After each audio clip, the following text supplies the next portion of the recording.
World health organisation వారు Ebola వ్యాధిని పిహెచ్ఈఐసిగా declare చేశారు. అంటే పిహెచ్ఈఐసి అంటే దీని యొక్క ఫుల్ ఫామ్ చూస్తే పిహెచ్ఈఐసి అంటే public health emergency of international కన్సర్న్గా పిలుస్తూ ఉంటాం.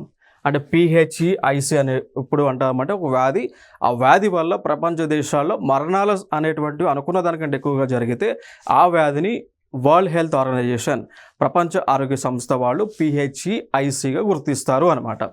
అండ్ ఫైనల్గా పిహెచ్ఈఐసి అంటే public health emergency of international కన్సర్న్గా చెప్తూ ఉంటాం. అలా ఈ ఎబోలా అనేటువంటి వ్యాధి ప్రస్తుతము కాంగో అదేవిధంగా ఉగాండా దేశాలలో విపరీతంగా విస్తరిస్తూ ఉంది. సో చాలామంది కూడా ఈ ప్రాంతాలలో మరణిస్తూ ఉన్నారు అనమాట, ఉగాండా అదేవిధంగా కాంగో.